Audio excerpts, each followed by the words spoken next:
Todavía puedo sentir el peso de las miradas cuando Miguel me dijo que no subiría más al autobús. Estábamos en una estación de servicio perdida en algún lugar entre Córdoba y Buenos Aires, el sol pegaba fuerte sobre el asfalto y yo solo quería encontrar un baño limpio.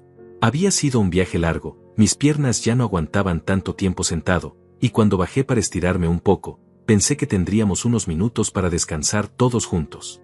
Recuerdo que antes de bajar, Paola había estado quejándose durante toda la mañana. Este asiento es incómodo, hace mucho calor, ¿por qué no pudimos ir en avión como gente civilizada? Miguel la consolaba con esa voz melosa que usaba solo con ella, mientras me ignoraba completamente cuando le pregunté si quería que cambiáramos de lugares. Pero cuando volví del baño, con mis pasos lentos y cuidadosos, Miguel estaba parado junto al equipaje con esa expresión que ya conocía demasiado bien. Esa sonrisa fría que había aprendido de Paola, esa manera de mirarme como si fuera un estorbo. Paola estaba recargada contra el autobús, grabándose un video para sus redes sociales, riéndose de algo que había dicho Miguel. No me prestaron atención cuando me acerqué, jadeando ligeramente por el esfuerzo de caminar bajo el sol. «Papá», me dijo Miguel sin mirarme a los ojos, con esa voz que solía usar para regañar a los obreros en sus construcciones, «hemos decidido que es mejor que te regreses a casa». Las palabras me cayeron como una cachetada en pleno rostro. A mi alrededor, otros pasajeros comenzaron a voltear. La familia con niños que había estado sentada cerca de nosotros intercambió miradas incómodas. Una señora mayor que había estado platicando conmigo durante el viaje sobre sus nietos me miró con una mezcla de lástima y horror.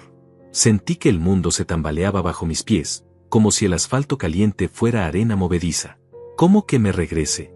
Llevamos planeando esto desde hace meses, murmuré, tratando de entender lo que estaba pasando. Mi voz sonaba extraña, quebrada. Es nuestro viaje a las cataratas del Iguazú. Siempre quisiste conocerlas desde que eras niño. Paola se acercó con esa sonrisa venenosa que siempre me dedicaba cuando Miguel no estaba mirando. Pero ahora ni siquiera se molestaba en disimular delante de él. Antonio, seamos sinceros de una vez. Tú caminas muy lento, te quejas del calor, no puedes subir escaleras sin quedarte sin aire cada 5 minutos. Este viaje es para gente joven que quiere disfrutar, no para cuidar ancianos achacosos. Miguel asintió como un títere, y por primera vez en mi vida, vi en sus ojos el mismo desprecio que ella siempre había tenido por mí. Además, papá, ya pagaste todo. Ya cumpliste tu parte en esto. Ahora déjanos disfrutar en paz, sin tener que estar pendientes de si puedes caminar o si necesitas parar a descansar cada 10 metros. La humillación me quemaba por dentro como ácido. Otros viajeros habían dejado de disimular y nos miraban abiertamente. Una pareja joven intercambió miradas de incomodidad y alejó a su hijo pequeño. El conductor del autobús revisaba su reloj, impaciente por seguir el viaje, pero no podía evitar escuchar la conversación. Hasta él me miraba con pena. Pero hijo, es nuestro viaje familiar. Trabajé meses extra en la construcción para pagarlo, vendí el carro viejo de tu madre, ese Fiat que tanto quería, para que pudiéramos ir todos juntos a conocer las cataratas. ¿Recuerdas cuando eras pequeño y veíamos esos documentales juntos? Exacto, papá. Tu viaje, tu dinero, tu sueño. Nosotros nunca quisimos arrastrarte hasta allá. La voz de Miguel sonaba cada vez más dura, más parecida a la de Paola. Francamente, es vergonzoso tener que explicarle a la gente que el viejito que camina con bastón y se queda sin aire es mi padre. Arruinas todas las fotos, no puedes hacer ninguna actividad, y encima tenemos que cuidarte como si fueras un niño. Paola soltó una carcajada cruel que resonó en toda la estación. Ya basta de drama, Antonio. Toma un autobús de regreso a tu casita y déjanos vivir nuestras vidas. No todo gira alrededor de ti y tus achaques de viejo. Nosotros queremos hacer kayak, caminar por senderos, salir de noche. ¿Tú crees que puedes hacer algo de eso? Sentí como si me hubieran vaciado el pecho con una cuchara. Mis manos temblaron ligeramente mientras buscaba en mi bolsillo el dinero para el pasaje de regreso. La gente seguía mirando, algunos susurraban entre ellos, señalándome. Una niña pequeña le preguntó a su mamá por qué ese señor estaba llorando. Su madre la calló rápidamente y la alejó de la escena. Miguel me entregó mi maleta pequeña con una frialdad que jamás había visto en él, ni siquiera cuando era adolescente y se enojaba conmigo. Papá, ya hiciste lo que tenías que hacer por esta familia durante todos estos años. Ahora sal de mi vista y déjanos disfrutar como la gente normal, sin cargas que nos arrastren hacia abajo. El autobús arrancó con un rugido del motor, llevándose a mi hijo y a esa mujer que lo había convertido en un extraño. Me quedé ahí parado bajo el sol implacable, con mi maleta en la mano, viendo cómo se alejaban hacia la felicidad que yo había pagado pero de la que estaba cruelmente excluido. Cuando el autobús desapareció en el horizonte y me quedé solo en esa estación de servicio, con el ruido de los camiones pasando y el olor a diésel quemándose bajo el sol, algo dentro de mí se quebró de una manera que nunca había experimentado. Pero también, por primera vez en años, pude pensar con claridad. Mientras esperaba el próximo autobús que me llevaría de regreso a casa, los recuerdos comenzaron a llegar como una avalancha. Miguel había nacido cuando yo tenía 33 años. Carmen, mi esposa, había tenido un embarazo difícil, y yo trabajaba doble turno en la construcción para pagar los gastos médicos. Recuerdo las noches en que llegaba a casa con las manos destrozadas, llenas de callos y cortadas, y encontraba a Carmen acunando al bebé mientras me sonreía con esa expresión de gratitud infinita que tenían las mujeres de su generación. Antonio, me decía mientras me servía el plato de comida que había mantenido caliente durante horas, este niño va a tener todo lo que nosotros no tuvimos. Va a estudiar, va a ser alguien importante. Y vaya que cumplí esa promesa. Durante 25 años, cada peso que gané fue para Miguel. Cuando otros hombres de mi edad se compraban un trago los viernes o cambiaban de ropa cada temporada, yo guardaba cada moneda en una lata de café que escondía detrás de los libros. Miguel necesitaba útiles escolares, Miguel quería ir a la excursión del colegio, Miguel había visto una bicicleta en el escaparate. Nunca le dije que no. Jamás. Recuerdo cuando tenía 12 años y quería ser arquitecto. Había visto un edificio en construcción y me preguntó quién decidía cómo se veían las casas. Le expliqué que eran los arquitectos, y sus ojos se iluminaron con una emoción que no había visto antes. Papá, yo quiero hacer eso. Quiero diseñar casas hermosas. Esa noche, Carmen y yo nos quedamos despiertos calculando cuánto costaría la universidad. Eran números que nos daban vértigo, pero Carmen me tomó la mano y me dijo, lo lograremos, Antonio. Nuestro hijo va a ser arquitecto. Y lo logramos. Trabajé en 3 obras diferentes durante su último año de preparatoria. Mis compañeros me decían que estaba loco, que me iba a matar trabajando tanto, pero cuando veía a Miguel estudiando en la mesa de la cocina, con sus libros perfectamente ordenados y esa concentración tan seria, sabía que cada gota de sudor valía la pena. Carmen murió cuando Miguel estaba en 2º año de universidad. Cáncer de mama que descubrimos demasiado tarde porque nunca tuvimos dinero para estudios médicos preventivos. Los últimos meses fueron un infierno de hospitales y medicinas caras. Vendí todo lo que pude vender, las joyas de bodas de Carmen, mi reloj, hasta la televisión. Miguel vino al funeral, por supuesto, pero regresó a la universidad después de 3 días. Papá, mamá no habría querido que perdiera el semestre por esto, me dijo con una frialdad que entonces interpreté como fortaleza. Ahora entiendo que ya había comenzado a cambiar. Después de eso, todo se volvió más difícil. Miguel necesitaba dinero para libros, para proyectos, para viajes de estudio. Yo seguía trabajando, aunque mi espalda ya comenzaba a dolerme de manera constante y mis manos se entumían en las mañanas frías. Cuando él se graduó, con honores, fue el día más feliz de mi vida desde la muerte de Carmen. Lo logramos, papá, me dijo en la ceremonia, y por un momento vi al niño que había sido, al muchacho que soñaba con diseñar casas hermosas. Ahora voy a cuidarte a ti. Pero las promesas se las llevó el viento cuando conoció a Paola. Ella apareció en su vida como una tormenta perfectamente maquillada. Influenciadora, decía ser, aunque yo nunca entendí muy bien qué influenciaba. Lo que sí entendí, desde el primer día que la trajo a casa, fue que me odiaba. No por algo que hubiera hecho, sino por lo que representaba, la vida modesta, el pasado de sacrificios, la realidad de donde venía Miguel. Tu papá es muy tradicional, le decía a Miguel cuando creía que no los escuchaba. No entiende el mundo moderno. Está atrapado en el pasado. Y Miguel, mi hijo que había crecido escuchando historias de mis sacrificios, que había visto cómo me rompía el lomo para darle una vida mejor, comenzó a verme con otros ojos. Los ojos de ella. La casa que habíamos compartido durante años se convirtió en un campo de batalla silencioso. Paola redecoraba habitaciones sin preguntarme, tiraba cosas que consideraba antigüedades feas, cambiaba rutinas que había mantenido desde la muerte de Carmen. Miguel no decía nada. Peor aún, la apoyaba. Papá, tienes que entender que Paola tiene buen gusto. Esto ya no se ve moderno. Esto era la sala que Carmen había elegido mueble por mueble, trabajando horas extra como costurera para pagar cada pieza. Esto eran las fotografías familiares que Paola consideraba deprimentes. Esto era mi vida entera reducida a decoración obsoleta. Pero yo callé. Siempre callé. Porque Miguel parecía feliz, y después de tantos años de sacrificios, su felicidad seguía siendo lo más importante para mí. Aunque esa felicidad significara mi invisibilidad progresiva en mi propia casa. Los domingos familiares se convirtieron en reuniones donde yo servía la comida que cocinaba y escuchaba en silencio mientras ellos hablaban de personas que no conocía, lugares a los que nunca habían llevado, planes en los que yo no estaba incluido. Miguel, que antes me preguntaba sobre mis días en la construcción, ahora revisaba su teléfono mientras yo hablaba. Papá, ya no trabajes tanto, me decía cuando yo mencionaba algún proyecto. Ya estás grande para eso. Pero seguía trabajando porque era lo único que sabía hacer, lo único que me hacía sentir útil. Y porque, aunque no lo dijera en voz alta, había comenzado a notar que mi dinero seguía siendo necesario. Las cuentas que llegaban a mi nombre, los gastos que Miguel olvidaba mencionar, las compras de Paola que misteriosamente aparecían en mis estados de cuenta. Al principio pensé que eran errores. Después pensé que eran necesidades temporales. Nunca imaginé que era el comienzo de algo mucho más grande y más cruel. El viaje de regreso a casa me dio 4 horas para pensar, 4 horas de carretera y paisajes que se repetían mientras mi mente comenzaba a conectar piezas que durante meses había preferido ignorar. El autobús estaba casi vacío, solo algunos comerciantes que regresaban de Buenos Aires y una mujer mayor que dormía contra la ventana.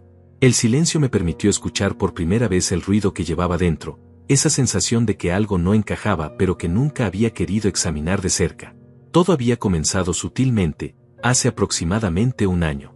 Pequeñas cosas que al principio parecían normales, comprensibles, incluso necesarias. Miguel había empezado a ayudarme con mis papeles importantes. Papá, ya no tienes que preocuparte por estas cosas burocráticas, me decía mientras tomaba documentos de mi escritorio. Yo me encargo de todo lo legal, para eso estudié.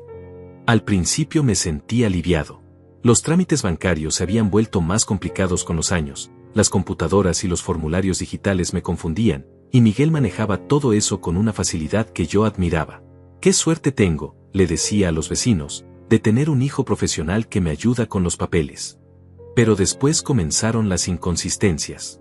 El primer indicio fue mi libreta de ahorros. Durante 30 años había tenido la costumbre de revisarla cada domingo después del almuerzo, un ritual que Carmen había respetado siempre. Pero un domingo la libreta no estaba en el cajón donde siempre la guardaba. «Papá, está en el banco, actualizándose», me dijo Miguel cuando pregunté. «Ahora todo es digital, ya no necesitas esos papeles viejos».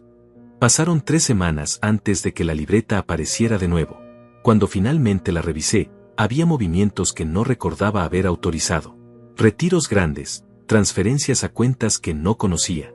Cuando le pregunté a Miguel, su explicación sonó perfectamente lógica. «Papá, moví tu dinero a una cuenta que da más intereses. Es una inversión inteligente». «¿Pero por qué no me dijiste antes?» «Te lo dije, papá, pero tú te olvidas de las cosas. La edad, ¿sabes? La edad».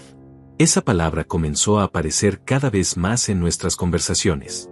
«No te acuerdas por la edad, es normal a tu edad, los viejitos se confunden».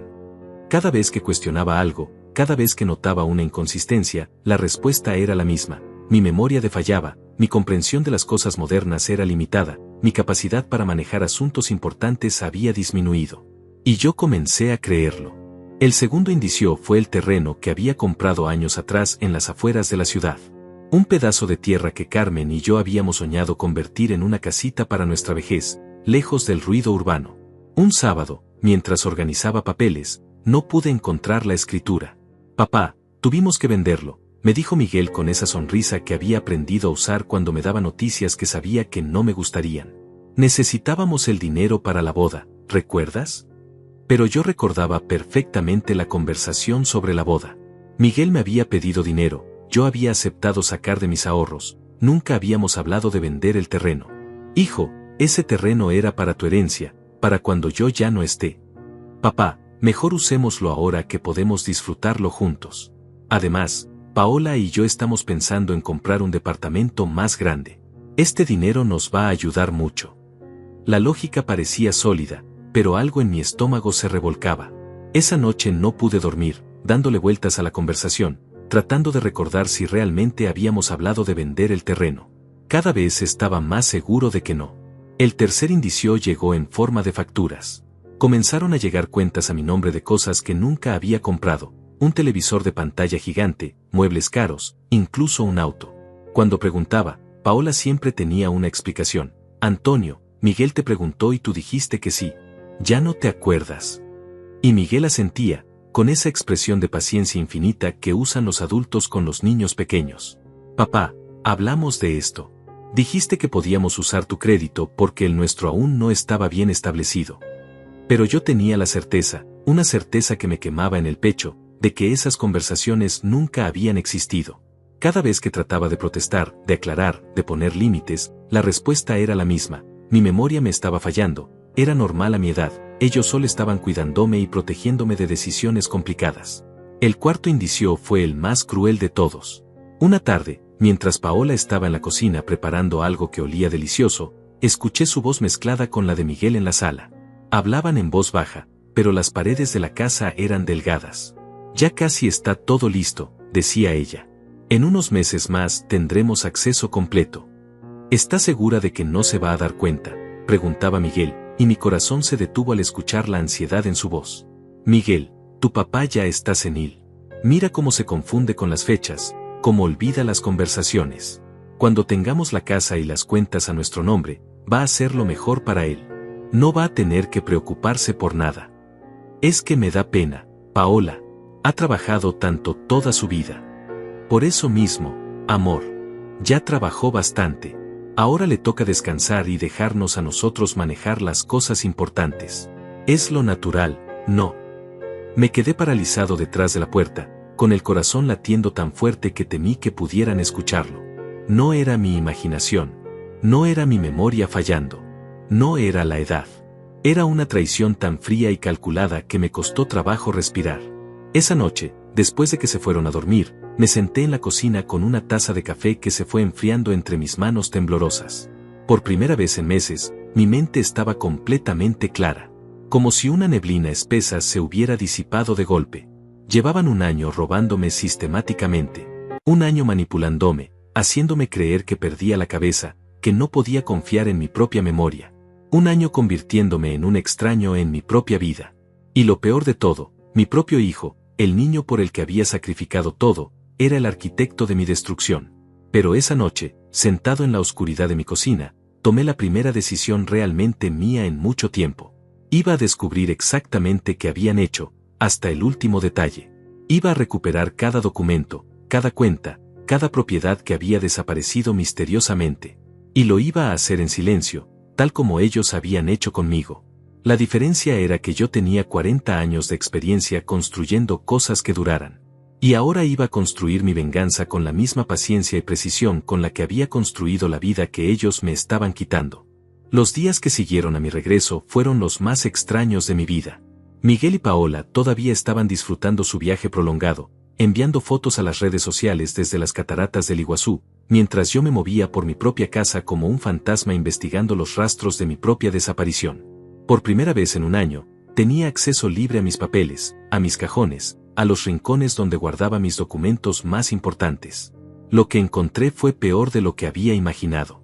Comencé por mi escritorio, ese mueble de madera que había comprado cuando Miguel era pequeño y que Carmen había barnizado con sus propias manos. Durante décadas había sido mi centro de comando. Ahí pagaba las cuentas, guardaba los recibos, organizaba los documentos importantes. Pero ahora, al abrir cada cajón, encontraba espacios vacíos donde antes había archivos completos. El folder azul donde guardaba los papeles de la casa había desaparecido. El sobremanila con los documentos del terreno que supuestamente habíamos vendido, desaparecido. Las pólizas de seguro que había pagado religiosamente durante años, desaparecidas. Era como si mi vida administrativa hubiera sido borrada sistemáticamente. Pero Miguel había cometido un error. En su prisa por ordenar mis papeles, había dejado las copias que yo guardaba en una caja de zapatos debajo de mi cama, copias que Carmen me había enseñado a hacer por si las moscas, como decía ella. Esas copias me contaron una historia que me heló la sangre. La escritura de la casa mostraba que había 3 intentos de transferencia de propiedad. Los primeros 2 habían sido rechazados por falta de mi firma presencial, pero el tercero, fechado apenas 2 meses atrás, había sido aprobado. Mi firma estaba ahí, perfectamente imitada, con un sello notarial que parecía completamente legítimo. La casa donde había vivido durante 30 años, donde Carmen había muerto, donde había criado a Miguel, ya no era mía. Técnicamente, yo era un inquilino en mi propia casa. El terreno que Carmen y yo habíamos comprado con tanto esfuerzo también había sido vendido, pero no hacía 6 meses como Miguel me había dicho, sino hacía apenas 3 semanas. El precio de venta era ridículamente bajo, muy por debajo del valor real del mercado. Era obvio que lo habían vendido rápido, sin importar el dinero que perdieran, solo para convertirlo en efectivo. Pero lo más doloroso fueron mis cuentas bancarias. Durante 40 años había ahorrado peso por peso, sacrificando todo lujo, toda comodidad, guardando cada moneda que podía para asegurar mi vejez y dejar algo para Miguel. Las copias de mis estados de cuenta mostraban transferencias constantes a cuentas que no reconocía, retiros en cajeros automáticos que nunca había usado, pagos a tiendas donde nunca había comprado nada. En 6 meses habían vaciado el 80% de mis ahorros. Pero la crueldad no terminaba ahí. Encontré solicitudes de tarjetas de crédito hechas a mi nombre, con firmas que reconocí como de Miguel. Préstamos personales que nunca había pedido. Incluso una hipoteca sobre la casa que supuestamente ya no era mía. Habían usado mi nombre, mi historial crediticio impecable, mi reputación de toda una vida, para endeudarse hasta el cuello. Yo era responsable de deudas que ascendían a más dinero del que había ganado en los últimos 5 años. Esa noche, sentado en la mesa de la cocina rodeado de papeles que documentaban mi destrucción financiera, sentí algo que no había experimentado desde la muerte de Carmen, una soledad tan profunda que me dolía físicamente. Pero esta vez era diferente.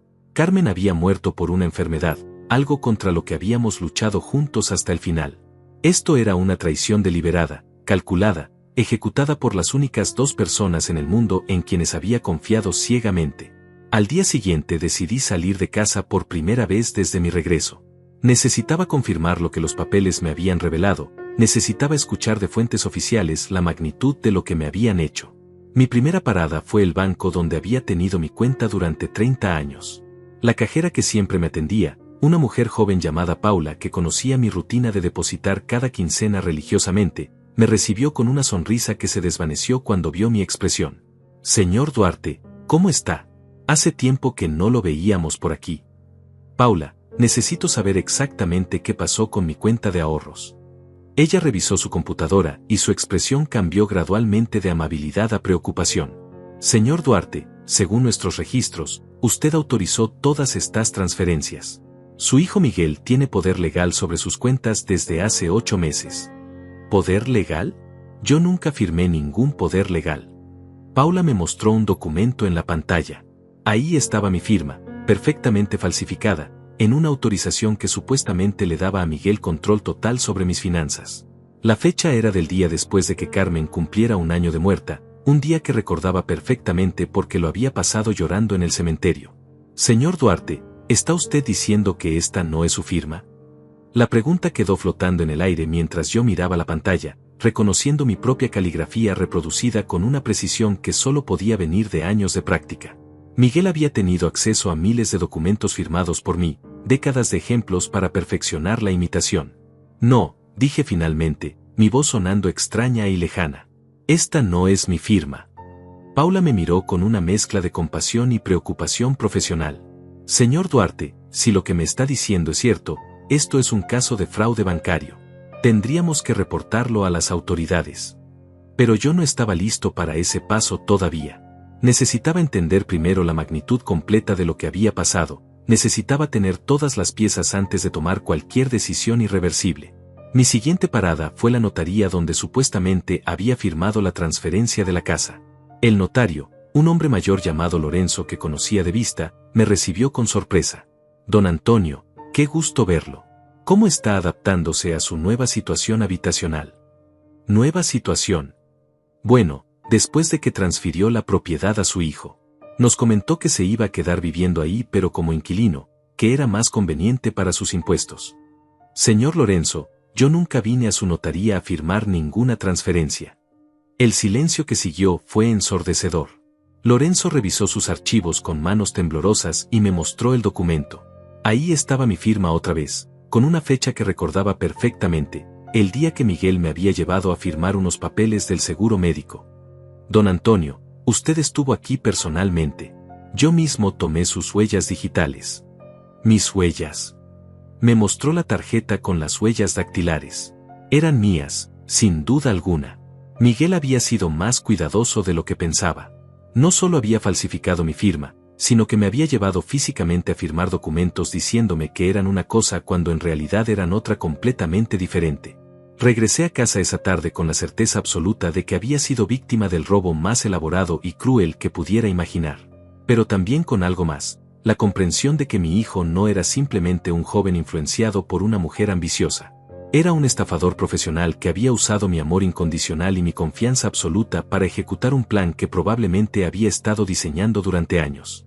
Esa noche, mientras cenaba solo en mi cocina, tomé la segunda decisión importante desde mi regreso. No iba a ser la víctima silenciosa que ellos esperaban que fuera. Iba a recuperar todo lo que me habían quitado. Pero no gritando, no suplicando, no apelando a sentimientos que claramente no existían. Iba a jugar el mismo juego que ellos, pero con 40 años más de experiencia. La mañana después de descubrir la verdadera magnitud de la traición, me desperté con una claridad mental que no había experimentado en meses. Por primera vez desde que Miguel había comenzado a ayudarme con mis papeles, sabía exactamente qué tenía que hacer y cómo hacerlo.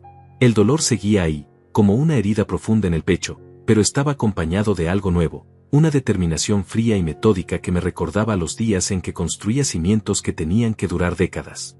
Desayuné despacio, revisando mentalmente cada paso que tendría que dar. Miguel y Paola regresarían en 4 días.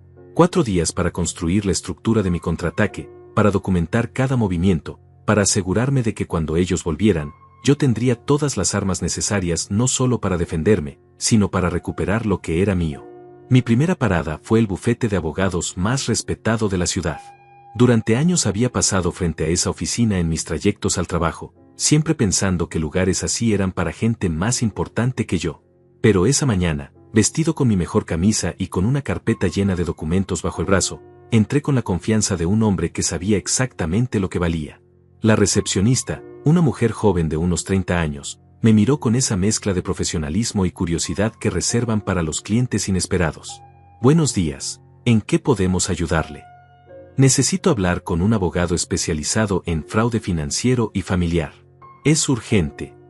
20 minutos después estaba sentado frente al licenciado Ricardo Mendoza, un hombre de mi edad con canas perfectamente peinadas y una expresión que había visto todo.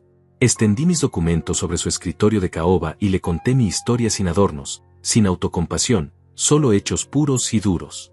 Señor Duarte, me dijo después de revisar cada papel durante 1 hora, lo que usted está describiendo es un caso de abuso financiero de ancianos agravado por falsificación de documentos.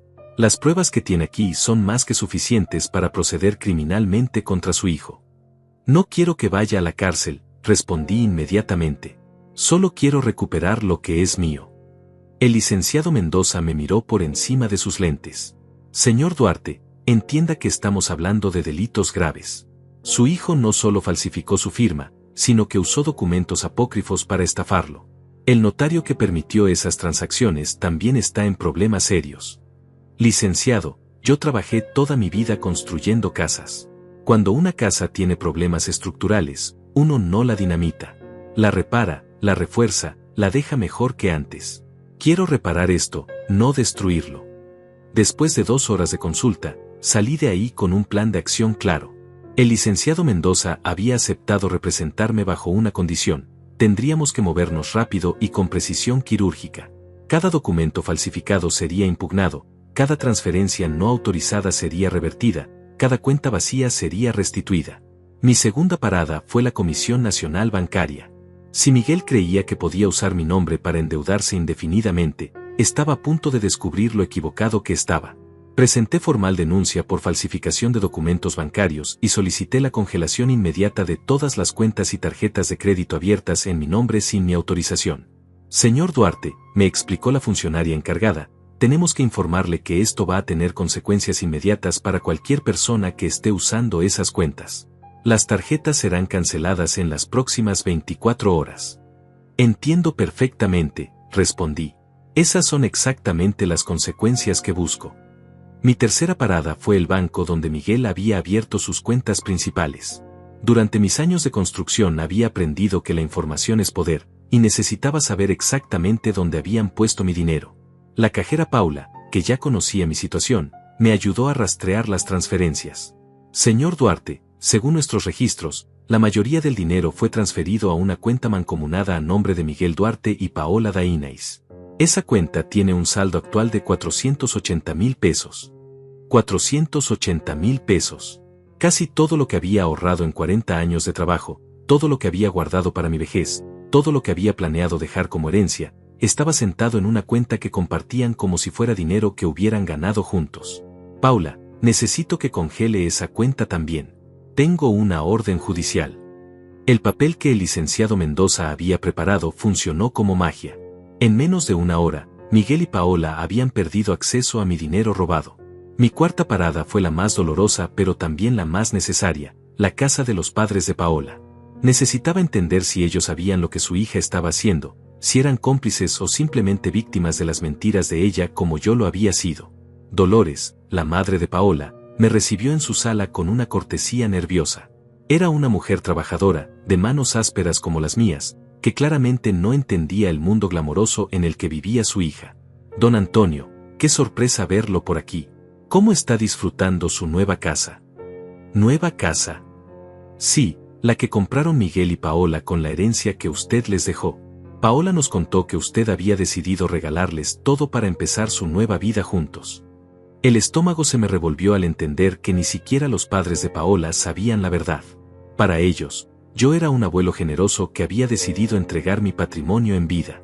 Paola había construido una narrativa perfecta donde ella y Miguel eran jóvenes emprendedores bendecidos por un suegro magnánimo. Señora Dolores, yo nunca les regalé nada. Ellos me robaron todo. El silencio que siguió fue devastador. Vi cómo la comprensión se extendía por su rostro, cómo las piezas comenzaban a encajar en su mente. Su hija no era la empresaria exitosa que presumía en redes sociales. Era una ladrona que había usado a su propio esposo para estafar a un anciano. Esa noche regresé a casa con todos los mecanismos legales en movimiento. Las cuentas estaban congeladas, los documentos falsificados estaban siendo impugnados, las autoridades habían sido notificadas. Pero lo más importante de todo, por primera vez en un año, tenía el control absoluto de la situación. Me serví un café y me senté en la mesa de la cocina a esperar. En 3 días, Miguel y Paola regresarían de su viaje pagado con mi dinero robado. Regresarían esperando encontrar al mismo viejo confundido y manipulable que habían dejado. En lugar de eso, se encontrarían con un hombre que había construido su venganza con la misma paciencia y precisión con la que había construido casas durante 4 décadas. Una venganza que no necesitaba gritos ni lágrimas, porque estaba cimentada en la verdad y reforzada con la ley. El teléfono sonó 3 veces esa noche. Todas las llamadas eran de Miguel, probablemente tratando de usar alguna de las tarjetas canceladas. No contesté ninguna. Por primera vez en meses, dormí profundamente. Mientras yo trabajaba en silencio reconstruyendo mi vida desde los cimientos, Miguel y Paola vivían su momento de gloria en las cataratas del Iguazú, completamente ajenos a la tormenta que se avecinaba. Sus redes sociales se habían convertido en un escaparate de felicidad construida con mi dinero robado, cada foto y cada video una bofetada más a mi dignidad, pero también una evidencia más de su crueldad. Desde mi mesa de la cocina, con una taza de café ya frío, revisaba obsesivamente las publicaciones de Paola en Instagram. Ahí estaban, posando frente a las cataratas con ropa cara que nunca habían podido comprar con sus salarios reales. Miguel llevaba una camisa de marca que costaba más de lo que yo gastaba en ropa en un año entero. Paola lucía joyas que brillaban bajo el sol argentino, joyas que reconocí porque había visto las facturas llegar a mi nombre. Viviendo nuestros sueños, escribía Paola en una foto donde ambos brindaban con champán en un restaurante que se veía ridículamente caro. Los comentarios llovían de sus seguidores: «¡Qué vida tan perfecta! Se merecen todo lo mejor, metas de pareja». Si supieran que esa vida perfecta estaba construida sobre el robo sistemático de un anciano de 68 años. Pero lo que más me dolió fue el video que Miguel publicó en su Facebook personal. Ahí estaba él, mi hijo, parado frente a las cataratas con una sonrisa que no le había visto desde que era niño, hablando directamente a la cámara con una seguridad que me resultó completamente desconocida. Amigos, quería compartir con ustedes este momento tan especial. Paola y yo estamos aquí cumpliendo un sueño que teníamos desde hace años, y no puedo estar más agradecido de estar viviendo esta nueva etapa de nuestras vidas. A veces hay que tomar decisiones difíciles para crecer como persona, hay que alejarse de las cosas que te limitan y te mantienen en el pasado. Pausó para tomar la mano de Paola, y ella le sonrió con esa expresión de adoración que había perfeccionado para las cámaras. Este año aprendí que la familia no siempre significa las personas con las que compartes sangre. A veces la verdadera familia son las personas que te impulsan hacia adelante, que creen en tus sueños, que te ayudan a convertirte en la mejor versión de ti mismo. Las palabras me atravesaron como cuchillos. Sabía perfectamente a qué se refería, sabía que yo era esa cosa del pasado de la que había tenido que alejarse.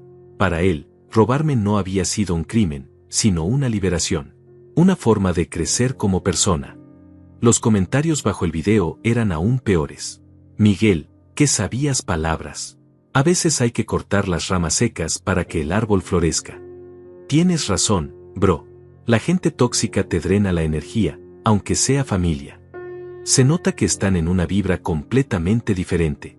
Los felicito por animarse a vivir su verdad. Paola respondía a cada comentario con emojis de corazones y frases motivacionales. Así es, amor. Cuando uno se libera de las cargas del pasado, todo fluye mejor. Pero lo que me terminó de romper fue una historia que Paola subió a Instagram mientras estaban en el hotel. Era un video corto de ella arreglándose para salir a cenar, con una música de fondo que hablaba de New Beginnings y Living Your Truth.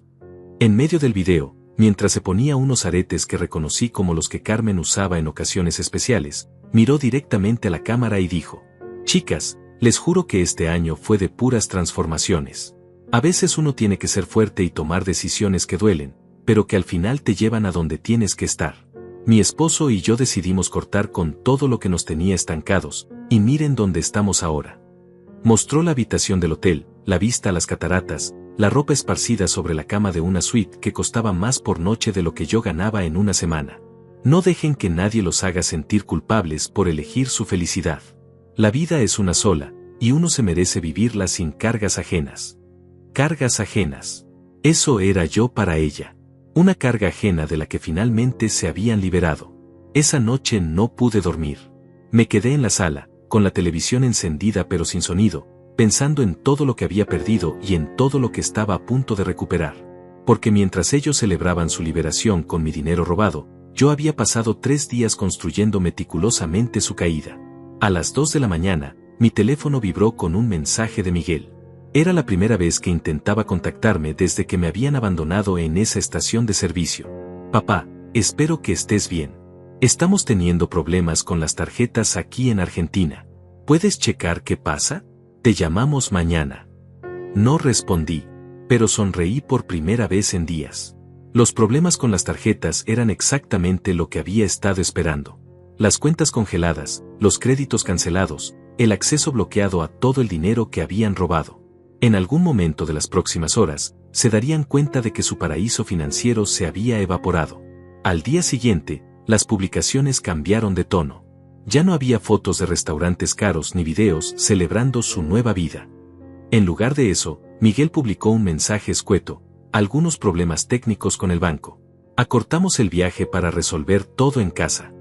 Paola, que había estado posteando historias cada hora, no subió nada en todo el día. Pero la publicación que más me satisfizo llegó al final de la tarde.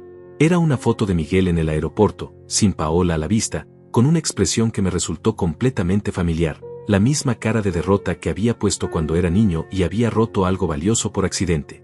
El pie de foto decía simplemente: regresando a casa antes de lo planeado. A veces la vida te pone pruebas inesperadas. Esa noche preparé café extra fuerte y me senté a esperar. En menos de 24 horas, Miguel y Paola estarían de vuelta, esperando encontrar al mismo viejo manipulable que habían dejado abandonado en una estación de servicio. En lugar de eso, se encontrarían con la realidad de que todas sus mentiras habían colapsado, que todo su castillo de naipes construido con mi dinero se había desplomado, y que el viejo al que habían subestimado había resultado ser mucho más inteligente y decidido de lo que jamás imaginaron. La última historia que Paola subió antes de abordar el avión fue una foto del cielo desde la ventanilla, con una frase que no pude evitar encontrar irónica: cuando una puerta se cierra, otra se abre. Todo pasa por algo. Tenía razón. Todo pasaba por algo. Y lo que iba a pasar cuando llegaran a casa sería exactamente lo que se merecían. Regresaron un martes por la tarde, bajo una lluvia fina que hacía que todo se viera gris y melancólico. Desde la ventana de la sala los vi llegar en un taxi, con las maletas empapándose en la banqueta mientras Miguel buscaba desesperadamente las llaves en sus bolsillos. Paola estaba parada bajo la lluvia con una expresión que jamás le había visto, descompuesta, nerviosa, como un animal acorralado que presiente el peligro. No salía a ayudarlos. Me quedé sentado en mi sillón, el mismo donde había pasado tantas tardes leyendo el periódico mientras ellos planeaban mi destrucción, viendo cómo luchaban con las herraduras que ya no les iban a servir de nada. Cuando finalmente lograron entrar, empapados y claramente alterados, me encontraron exactamente donde esperaban encontrarme, sentado como siempre, tranquilo, con una taza de café en las manos. Pero algo en mi expresión debe haber sido diferente, porque Miguel se detuvo en seco cuando nuestras miradas se cruzaron. «Papá», dijo con esa voz que usaba cuando quería sonar casual pero estaba nervioso, «llegamos antes de lo previsto. Tuvimos algunos problemas con las reservaciones del hotel». Mentira. Su primera mentira desde que habían regresado, pero no sería la última. ¿Problemas?, pregunté con una calma que me sorprendió incluso a mí. «Qué extraño. Yo he tenido algunos problemas también». Paola se acercó con esa sonrisa forzada que usaba cuando quería manipularme. «Antonio, ¿qué tipo de problemas? ¿Necesitas ayuda con algo?» «No, Paola. Creo que ya no necesito más de tu ayuda». Hubo un silencio incómodo mientras ellos intercambiaban miradas. Miguel dejó las maletas y se sentó frente a mí, adoptando esa expresión de preocupación que había perfeccionado durante meses. «Papá, cuéntanos qué pasó. Sabes que puedes confiar en nosotros». La ironía de esas palabras me habría hecho reír si no fuera porque todo esto era demasiado serio. En lugar de eso, me levanté despacio y caminé hacia la mesa del comedor, donde había preparado cuidadosamente una carpeta llena de documentos. «Miguel, hijo, durante estos días que estuvieron fuera, hice algo que no había hecho en mucho tiempo. Organicé mis papeles». Los vi tensarse inmediatamente. Paola se acercó a Miguel como buscando protección, mientras él trataba de mantener esa expresión de inocencia que ya no me engañaba. «Papá, sabes que todos tus papeles están perfectamente organizados. Yo mismo me encargué de eso». «Tienes razón», respondí, abriendo la carpeta. «Te encargaste muy bien. También que encontré cosas fascinantes». Saqué el primer documento, la transferencia falsificada de la casa. Lo puse sobre la mesa con la misma precisión con la que había colocado ladrillos durante décadas. Por ejemplo, encontré que aparentemente firmé la transferencia de esta casa el día 15 de marzo. El problema es que ese día estaba en el hospital, acompañando a don Teodoro después de su infarto. Tengo testigos, Miguel. Muchos testigos. Vi cómo el color desaparecía de su rostro. Paola se aferró a su brazo, pero él estaba demasiado concentrado tratando de calcular qué tanto sabía yo. «Papá, debe ser un error de fechas. Ya sabes cómo son estas cosas burocráticas». «No es un error», lo interrumpí, sacando el segundo documento. «Tampoco es error que mi cuenta de ahorros fuera vaciada sistemáticamente durante 8 meses. Tampoco es error que mi terreno, ese donde tu madre y yo pensábamos construir nuestra casita, fuera vendido por un precio ridículo sin que yo lo supiera». Cada documento que ponía sobre la mesa era como un clavo en su ataúd. Las transferencias no autorizadas, las tarjetas de crédito abiertas en mi nombre, los préstamos que nunca había solicitado, las deudas que habían contraído usando mi historial crediticio. ¿Sabes qué es lo más doloroso de todo esto, Miguel? Él no respondió. Estaba demasiado ocupado mirando los papeles, calculando cuánta evidencia tenía yo en mis manos. Lo más doloroso es que no necesitabas robarme. Si me hubieras pedido ayuda, si me hubieras dicho que tenían problemas económicos, yo habría vendido todo lo que fuera necesario para ayudarlos. Pero no se trataba de dinero, ¿verdad? Paola finalmente habló, con una voz que temblaba de rabia más que de miedo. «Antonio, no sé qué te ha metido alguien en la cabeza, pero estás completamente equivocado. Nosotros jamás». «Paola», la interrumpí con una firmeza que me sorprendió, «tú y yo sabemos exactamente lo que hicieron. La diferencia es que ahora tengo pruebas». Saqué mi teléfono y puse sobre la mesa una grabadora que había estado funcionando desde que llegaron. «También tengo esto. Y licenciados. Y denuncias ya presentadas. Y cuentas congeladas». La transformación fue instantánea. La máscara de preocupación de Miguel se desplomó completamente, reemplazada por una expresión de pánico que no había visto nunca. Paola dio un paso atrás, como si los documentos sobre la mesa pudieran atacarla. Papá, podemos arreglar esto. Podemos devolver todo, podemos. Miguel, lo interrumpí, mi voz sonando más fría de lo que jamás pensé que podría sonar dirigiéndome a mi propio hijo. Ustedes no van a arreglar nada. Ustedes van a salir de esta casa ahora mismo. ¿Qué? Paola prácticamente gritó. No puedes echarnos. Esta es nuestra casa. Saqué el último documento de la carpeta, una orden judicial que me restituía como propietario legítimo de la propiedad, firmada esa misma mañana. No, Paola. Esta es mi casa. Siempre fue mi casa. Y ustedes tienen exactamente una hora para sacar sus cosas y marcharse. El silencio que siguió fue absoluto. Solo se escuchaba la lluvia golpeando las ventanas y el tic-tac del reloj de pared que Carmen había comprado para nuestra primera Navidad casados. Miguel se dejó caer en una silla, con las manos cubriéndose la cara. Por un momento pensé que iba a llorar, que iba a pedirme perdón, que iba a aparecer el niño que había criado. Pero cuando levantó la cara, lo que vi fue rabia pura. No tienes derecho a hacernos esto. Nosotros solo tratábamos de ayudarte, de protegerte de ti mismo. Estás viejo, papá. Ya no puedes manejar estas cosas. Tienes razón en algo, Miguel. Estoy viejo, pero no estoy muerto. Y definitivamente no estoy estúpido. Me levanté y caminé hacia la puerta, abriéndola de par en par. La lluvia entró un poco, mojando el piso de la entrada. Una hora, repetí.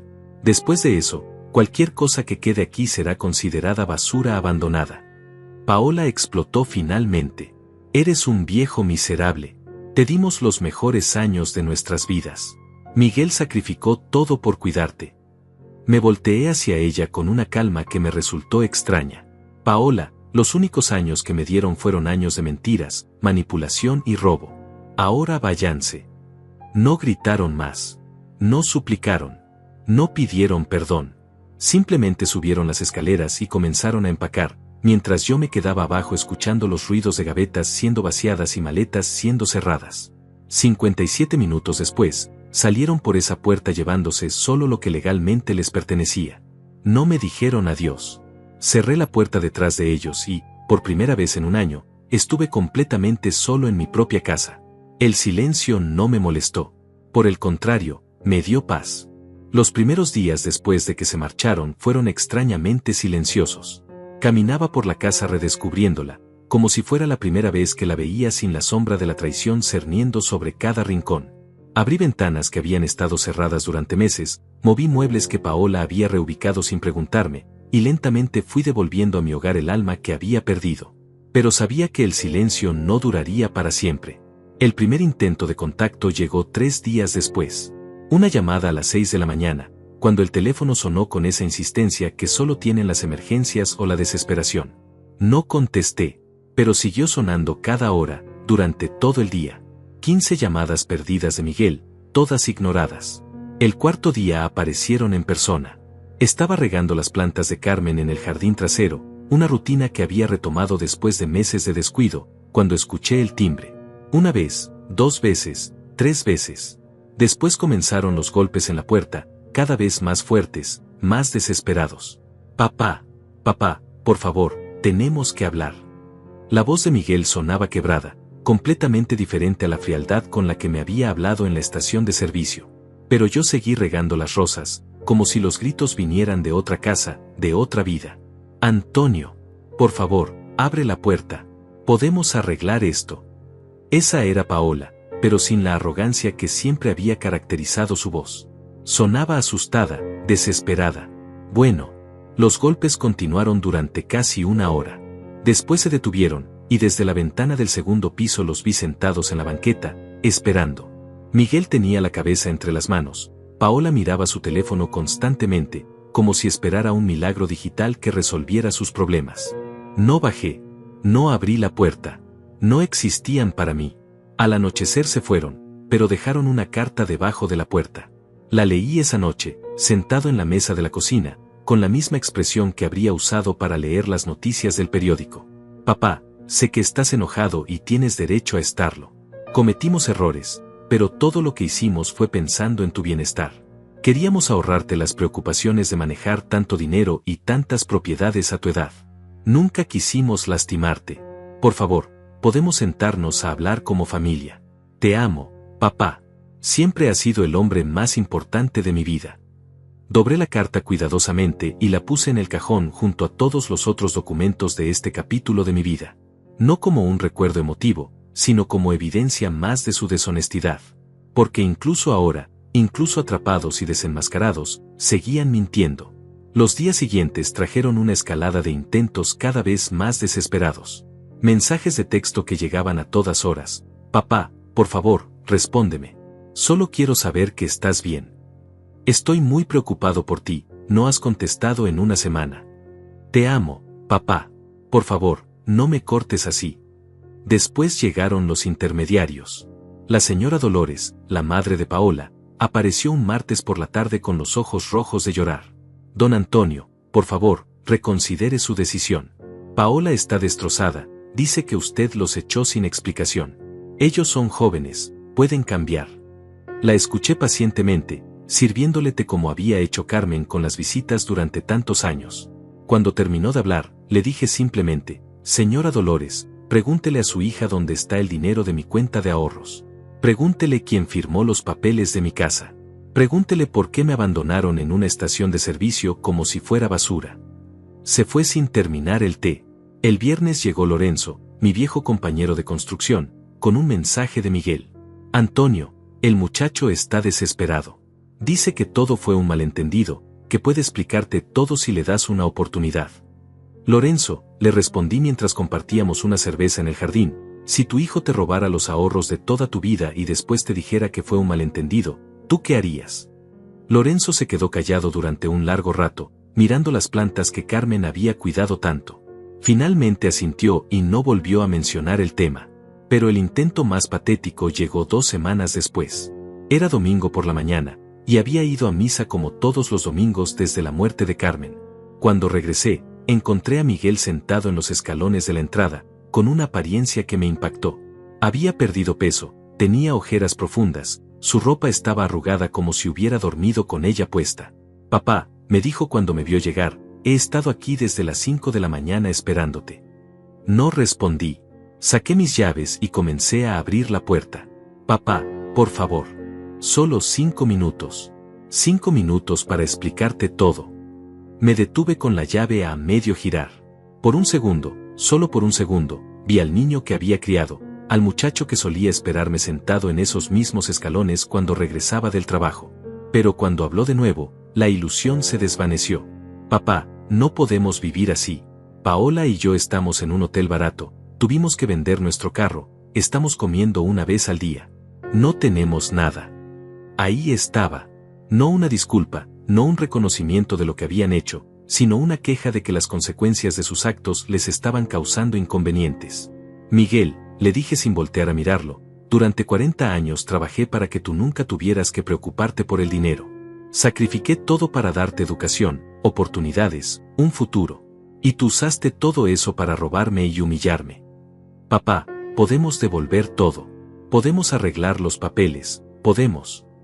No puedes devolver mi dignidad, lo interrumpí, finalmente volteando para mirarlo. No puedes devolver la confianza que tenía en ti. No puedes devolver las noches que pasé despierto preguntándome si realmente estaba perdiendo la cabeza. Las lágrimas comenzaron a rodar por sus mejillas, pero ya no me conmovían. Había llorado demasiadas lágrimas propias como para sentir compasión por las suyas. ¿Sabes cuál fue el momento que más me dolió, Miguel? No fue cuando descubrí que me habían robado. Fue cuando me di cuenta de que durante meses estuvieron haciéndome creer que estaba senil, que no podía confiar en mi propia memoria. Ustedes no solo me quitaron mi dinero, trataron de quitarme mi cordura. Se derrumbó completamente entonces, sollozando como no lo había visto llorar desde que era un niño pequeño. Papá, perdóname. Por favor, perdóname. Yo no quería, pero Paola decía que era lo mejor para todos, que tú ibas a estar mejor sin preocupaciones. Miguel, le dije con una firmeza que me sorprendió incluso a mí, ya no eres mi hijo. Las palabras quedaron flotando en el aire como una sentencia final. Miguel levantó la cabeza, con los ojos abiertos por el shock, como si acabara de recibir una bofetada física. No digas eso, papá. Por favor, no digas eso. Un hijo protege a su padre, no lo roba. Un hijo honra a quien le dio la vida, no lo abandona en una estación de servicio como basura. Tú no eres mi hijo. Eres un extraño que lleva mi apellido. Entré a la casa y cerré la puerta detrás de mí, dejándolo llorando en los escalones. Esa fue la última vez que lo vi. 2 días después, el licenciado Mendoza me llamó para informarme que habían intentado contactarlo para negociar una solución amistosa. Les había dicho lo mismo que yo, que ya no había nada que negociar. La casa volvió a ser mía legal y emocionalmente. Las cuentas fueron restituidas. Las deudas contraídas fraudulentamente fueron canceladas. Y yo aprendí algo que nunca pensé que aprendería a los 68 años, que a veces el silencio es la respuesta más poderosa de todas. 6 meses después, despierto cada mañana en mi propia casa con una tranquilidad que no había experimentado en años. Es una paz diferente, más profunda, construida sobre el conocimiento de que puedo confiar en mi propio juicio, de que mi memoria funciona perfectamente, de que soy capaz de defenderme cuando es necesario. La casa ha vuelto a ser mía en todos los sentidos. Volví a colgar las fotografías de Carmen que Paola había guardado en el sótano. Regresé los muebles a sus lugares originales. Incluso planté nuevas rosas en el jardín, al lado de las que Carmen cuidaba, porque ahora tengo tiempo y ganas de ver crecer algo hermoso. Mi rutina es simple pero satisfactoria. Me levanto temprano, como siempre lo hice, pero ahora es porque quiero, no porque tenga que trabajar hasta que el cuerpo no me dé más. Desayuno en la mesa de la cocina mientras leo el periódico completo, sin prisa, sin la tensión de preguntarme qué documento habría desaparecido durante la noche o qué cuenta habría sido vaciada sin mi conocimiento. Los domingos sigo yendo a misa, y después me detengo en el cementerio a visitar a Carmen. Le cuento todo lo que ha pasado, aunque sospecho que ella ya lo sabía desde antes que yo. Carmen siempre fue más inteligente para leer a las personas. Ya no tengo que preocuparme por dejar nada cuando me vaya, le digo mientras acomodo las flores frescas en su tumba.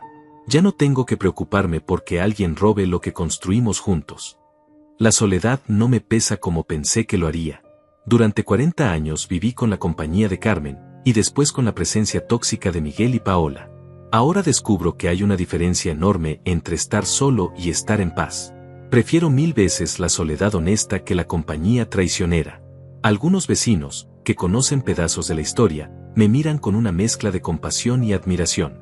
Doña Marta, la señora de la casa de al lado, me invita a cenar los viernes. Don Antonio, me dice mientras me sirve su famoso estofado, lo que usted hizo requiere mucho valor. No cualquiera se enfrenta a su propia familia. No me enfrenté a mi familia, le respondo. Me enfrenté a unos ladrones que resultaron ser desconocidos. El licenciado Mendoza me llamó hace 2 meses para informarme que Miguel y Paola habían abandonado la ciudad. Aparentemente se mudaron a otra provincia, donde nadie conoce su historia. Señor Duarte, me dijo, técnicamente usted puede proceder criminalmente contra ellos. Los delitos que cometieron son graves. Licenciado, le respondí, ellos ya recibieron su castigo. Perdieron todo lo que creían haber ganado, y ahora saben que no soy el viejo indefenso que pensaban. Eso es suficiente para mí. Pero lo que más satisfacción me da es saber que hice todo esto sin gritar, sin desesperar, sin perder la dignidad. Cuando descubrí la traición, no me derrumbé. Cuando me enfrenté a ellos, no perdí el control. Cuando tuve que echarlos, no necesité drama ni lágrimas. Simplemente actué con la misma metodología con la que había construido casas durante décadas, cimientos sólidos, estructura firme, acabados impecables. Esta tarde, mientras tomo café en el jardín viendo crecer las rosas nuevas, llegó un sobrecertificado. Por un momento el estómago se me tensó, preguntándome si sería algún intento nuevo de Miguel por contactarme. Pero cuando abrí el sobre, encontré algo completamente diferente. Era una carta de los padres de Paola. Dolores me escribía con su letra cuidadosa de mujer trabajadora. Don Antonio, después de conocer toda la verdad, mi esposo y yo queremos pedirle perdón por lo que nuestra hija le hizo. Nosotros tampoco sabíamos nada de sus robos. Criamos a Paola para que fuera una buena mujer, pero en algún momento perdimos el control sobre quién se convirtió. Usted fue muy generoso al no proceder legalmente contra ellos. Esperamos que pueda perdonarnos algún día. Guardé la carta en el cajón junto a todos los otros documentos de esta historia. No porque guarde rencor contra Dolores y su esposo, sino porque es evidencia de algo importante, que incluso en las traiciones más crueles, siempre hay gente buena que trata de hacer lo correcto. Al caer la tarde, cuando el sol se pone detrás de las casas vecinas y las rosas desprenden su aroma más intenso, me siento en el mismo sillón donde solía leer cuando Miguel era pequeño. Pero ahora no leo periódicos ni revistas. Ahora leo libros que siempre quise leer pero para los que nunca había tenido tiempo, novelas, biografías, incluso algunos libros de filosofía que me ayudan a entender mejor lo que viví. Esta semana terminé un libro que hablaba sobre el perdón, y una frase me quedó resonando: el perdón no es algo que haces por la otra persona, es algo que haces por ti mismo. Creo que es cierto. No guardo odio hacia Miguel ni hacia Paola. El odio requiere energía, y a los 68 años prefiero usar mi energía para cosas que me den satisfacción: cuidar el jardín, cocinar comidas que me gusten, escuchar música que Carmen y yo disfrutábamos juntos. Pero perdón no significa olvido, y definitivamente no significa permitir que vuelva a pasar. A veces, en las noches silenciosas, pienso en el niño que era Miguel, en los domingos que pasábamos construyendo cosas juntos en el garaje, en sus ojos brillantes cuando me contaba sus sueños de ser arquitecto. Ese niño existió realmente, y nada de lo que pasó después puede borrar esos momentos. Pero ese niño creció y se convirtió en alguien que eligió la traición sobre la honestidad, el robo sobre el trabajo, la crueldad sobre el amor. Y esa también es una realidad que no puedo ignorar. Esta noche, mientras apago las luces de la casa y reviso que las puertas estén cerradas, me siento completamente en paz. No por lo que logré recuperar, sino por lo que descubrí que nunca había perdido: mi dignidad, mi fuerza, mi capacidad de enfrentar las traiciones sin convertirme en lo que me traicionó. Mañana será otro día tranquilo en mi casa tranquila. Regaré las plantas, leeré un poco, tal vez llame a Lorenzo para conversar sobre los viejos tiempos en la construcción. Viviré mi vida sin prisa y sin miedo, porque finalmente entendí algo que Carmen siempre supo. No necesité gritar para que me escucharan. No necesité suplicar para que me respetaran. No necesité ser cruel para ser justo. El silencio también es una respuesta. Y a veces, es la respuesta más poderosa de todas. Hace 3 años de todo esto, y ayer pasé por la casa donde viven ahora Miguel y Paola. No fue intencional, simplemente estaba regresando de la ferretería después de comprar unas herramientas para arreglar la cerca del jardín cuando reconocí el auto estacionado frente a una casa pequeña en un barrio que no conocía bien. Me detuve por curiosidad, no por nostalgia. Era una casa modesta, mucho más pequeña que la mía, con jardín descuidado y pintura descarapelada. A través de la ventana alcancé a ver a Paola colgando ropa en un tendedero improvisado en la sala. Se veía mayor, cansada, sin el maquillaje perfecto ni la ropa de marca que solía usar. Miguel salió al patio trasero cargando una caja de herramientas oxidadas. Había engordado, perdido pelo, y llevaba un overol manchado de grasa. Aparentemente trabajaba como mecánico ahora, algo muy diferente a los proyectos arquitectónicos que solía presumir. No sentí lástima ni satisfacción. Solo una extraña sensación de ver a 2 desconocidos que habían interpretado papeles importantes en mi vida durante un tiempo breve pero intenso. Seguí mi camino sin hacer ruido, sin mirar atrás. La semana pasada recibí una visita inesperada. Estaba podando las rosas cuando una joven de unos 25 años tocó mi puerta. Era alta, de cabello castaño, con ojos que me resultaron vagamente familiares. ¿Usted es Antonio Duarte?, me preguntó con una voz suave pero decidida. Sí, soy yo. Soy Claudia, la hermana menor de Paola, la que vive en Europa. Había oído menciones de esta hermana, pero nunca la había conocido. Paola rara vez hablaba de su familia, especialmente de esta hermana que había emigrado a España años atrás. Vengo a pedirle disculpas, continuó. Me enteré de todo hace poco, cuando mis padres finalmente me contaron la verdad. Quería que supiera que no todos en mi familia somos como mi hermana. La invité a pasar y le serví café en la mesa donde tantas batallas silenciosas había librado. Claudia me contó que trabajaba como enfermera en Madrid, que se había ido de Argentina precisamente porque no soportaba la manera en que Paola trataba a la gente. Cuando éramos niñas, Paola ya mostraba esa tendencia a manipular, a buscar atajos fáciles.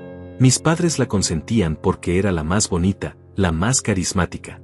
Yo siempre supe que terminaría lastimando a alguien. Me habló durante 2 horas sobre su vida en España, sobre los ancianos que cuidaba en el hospital, sobre cómo la experiencia le había enseñado a valorar la sabiduría de la gente mayor. Señor Antonio, lo que le hicieron es imperdonable. Pero quería que supiera que hay gente en esta familia que lo respeta por cómo manejó todo esto. Cuando se fue, me dejó su número de teléfono y una invitación abierta para visitarla en Madrid si alguna vez quería conocer Europa. Una persona como usted merece ver el mundo, me dijo. No he decidido si viajaré, pero me gusta saber que la opción existe. El mes pasado comencé algo que nunca pensé que haría a mi edad: clases de pintura. La maestra es una mujer de mi generación llamada Olga, viuda como yo, que perdió a su esposo hace 5 años y decidió que era hora de hacer todas las cosas que había postergado. Antonio, me dijo durante nuestra tercera clase, mientras yo luchaba con los colores del atardecer, usted tiene manos de artista. Se nota que ha construido cosas hermosas toda su vida. Resulta que crear belleza sobre un lienzo no es tan diferente de construir una casa. Requiere paciencia, precisión, y la capacidad de visualizar algo que aún no existe pero que puede existir si uno trabaja con constancia. Mis primeras pinturas fueron terribles, pero Olga insistía en que siguiera intentando. El arte no se trata de ser perfecto desde el principio, me explicaba. Se trata de expresar lo que llevas dentro. Ahora tengo 4 cuadros colgados en mi casa, uno del jardín de Carmen, otro de la vista desde mi ventana, uno de mis manos trabajando la madera, y el último del cementerio al atardecer. No son obras maestras, pero son mías, nacidas de mi propia visión y mi propia voluntad. Lorenzo, mi viejo compañero de construcción, viene a visitarme cada 15 días. Tomamos cerveza en el jardín y hablamos de los proyectos que construimos juntos, de los patrones que aprendimos, de las técnicas que ya nadie usa. Antonio, me dijo la última vez, siempre supe que eras más fuerte de lo que aparentabas. Pero lo que hiciste con tu hijo, eso requiere un tipo diferente de fortaleza. No fue fortaleza, Lorenzo. Fue supervivencia. Es lo mismo, hermano. Es exactamente lo mismo. Anoche, mientras escuchaba música en la sala, me di cuenta de que hacía semanas que no pensaba en Miguel o Paola. No de manera obsesiva, no con esa mezcla de dolor y rabia que me acompañó durante los primeros meses. Simplemente habían dejado de ocupar espacio en mi mente diaria. Es curioso cómo funciona el tiempo. Los primeros días después de echarlos pensaba en ellos constantemente, analizando cada momento, cada señal que debía haber visto antes. Después vino la ira, fría pero constante, como un dolor de muelas emocional. Ahora simplemente son parte del pasado, como la muerte de Carmen o mi jubilación de la construcción. Cosas que pasaron, que me cambiaron, pero que ya no definen mis días. Esta mañana desperté con una sensación extraña de ligereza, como si durante estos 3 años hubiera estado cargando un peso invisible que finalmente se había disuelto. Miré por la ventana hacia el jardín donde las rosas de Carmen florecen junto a las nuevas que planté, y por primera vez desde la traición, sonreí sin razón específica. Simplemente porque estoy vivo, porque tengo café caliente en mis manos, porque el sol entra por ventanas que son mías, porque nadie puede robarme este momento de paz absoluta que he construido ladrillo por ladrillo, día por día, decisión por decisión. Hoy cumplo 71 años. No habrá fiesta, no habrá llamadas de felicitación fingidas, no habrá regalos comprados con mi propio dinero robado. Pero habrá tranquilidad. Habrá dignidad. Habrá la satisfacción profunda de saber que cuando la vida me puso la prueba más difícil, no solo la pasé, la superé siendo exactamente quien siempre fui, Antonio Duarte, un hombre que construye cosas que duran.